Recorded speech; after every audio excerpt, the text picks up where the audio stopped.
Do you believe in miracles? That is what Al Michaels said February 22nd, 1980, as the greatest upset in sports history occurred. What was that upset? It was the U.S. Olympic hockey team upset the Russians. The U.S. team was the youngest team in history. They were nowhere near qualified or talented as the Russian team, but they beat them. And Al Michaels said, "Do you believe in miracles?" But was that a miracle? See, I think the word miracle is probably the most watered down term we have in our language. We use miracles for sports upsets. We use it for just about anything. But most of the time when we use it, it's not really a miracle. And we started this series, The Untold Story, and today we're going to talk about Jesus's very first miracle. And ironically enough, that miracle is only found in the Gospel of John. And I don't understand why Matthew, Mark, and Luke didn't include it, but for whatever reason, only John records this miracle. So what was it? Jesus was at a wedding feast. And we have to forget about weddings today, what we think about weddings today, because in that culture, weddings were completely different. They lasted upwards of a week, and it involved the entire community. It was a week-long party. And Jesus, his disciples, and even Jesus' mother was at this wedding feast. And see, the expectation of a wedding back then was that if you were the groom's family, you were to provide more food and drink and better quality than any wedding you had ever attended. And if you ran out, it wasn't just a social faux pas. If you ran out of food and drink at a wedding in that culture, it was actually a crime. Literally. They could take you to court, and that new young married couple could have a debt lodged against them for not providing enough food and drink. So here we are at this wedding, and Jesus' mother Mary comes to him and asks him for help. Says that they've run out of wine and asks him to help, which tells us a little something about what's going on here. This was probably family. And the fact that Mary came and asked probably means that she may have had a part in planning this wedding feast, which would also put on her some shame if they ran out. So you can understand why Mary would come to Jesus. But the interesting thing is Jesus' response. We often think that his response seemed pretty harsh. He said, "Dear woman, why do you involve me? My time has not yet come." It sounds like a harsh response, but that is really just an issue with translation. That term, "dear woman," is actually the exact same language he used when he was talking to his mother while he was hanging on the cross. It's a translation issue. It's not a harsh response. We just have issues with the translation. But what we know is that Jesus knew that his time, whenever he performed that very first miracle, whenever he stepped forward, as we saw last week, that he was God the Son, whenever he did that, performed that first miracle, his time would begin, and that march to the cross would begin. And he knew that whenever that first miracle was done, that started the clock ticking. So Mary is interesting. She didn't pressure him. She, as a mother, she didn't say, "Well, come on, Jesus, you can do it. I know that you're divine. You can do it." She didn't pressure him. She left it up to him. And she told the servants, "Just do whatever he says." So what happens? Jesus performs a miracle. You see, sitting nearby were 6 large stone water basins. They were the type of basins that would hold 20 to 30 gallons each, and they were used for ceremonial cleansing.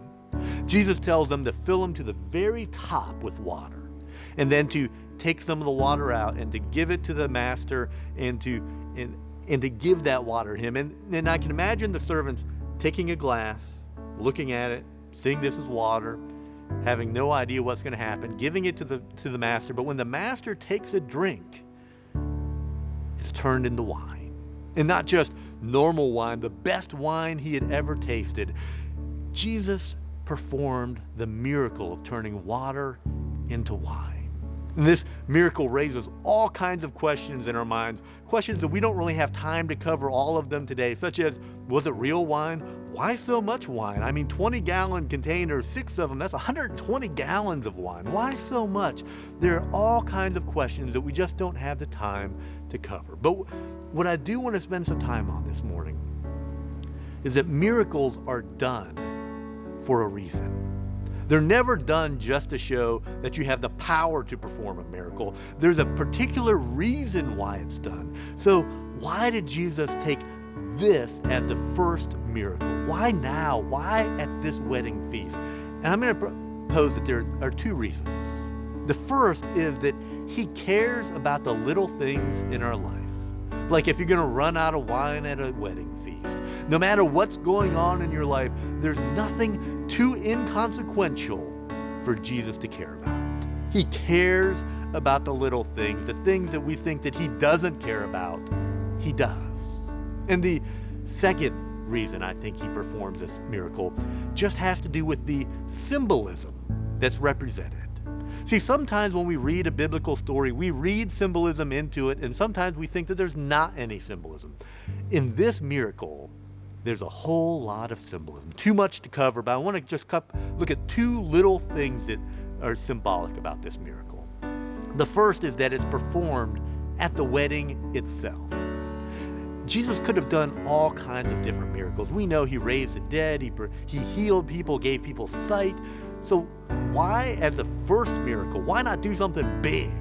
Why not do something big and grand? Why turn water into wine at a wedding feast? You see, all throughout the Bible, the coming of God is referred to as the wedding feast.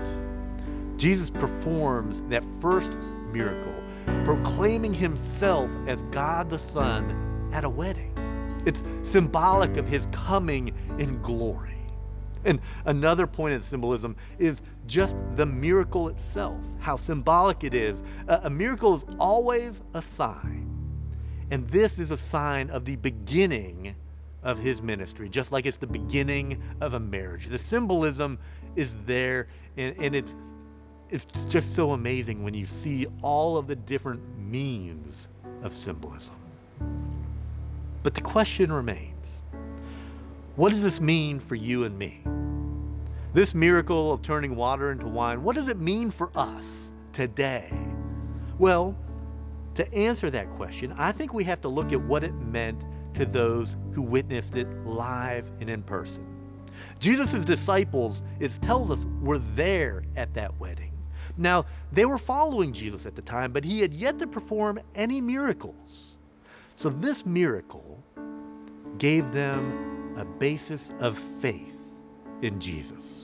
When they see him perform that very first miracle, it raises their level of faith in him, and they now know, yes, this is the Messiah. This is God the Son, and we will follow him. So what will it do for you? Will it help build your faith in him? See, miracles don't force us to have faith in Jesus, but they do invite us to have faith in him. Will you accept the invitation? Will you put your full faith in Jesus right now? Because that's what he wants. That's the purpose of miracles, is to build our faith in him. So I just leave you with this. Will you put your full faith in Jesus today? Hey guys, hope you enjoyed the video. If you liked it, click below. You can also comment below. Subscribe to our channel and also hit that notification bell so you'll know whenever we post a new video. Again, hope it was an encouragement, and welcome home.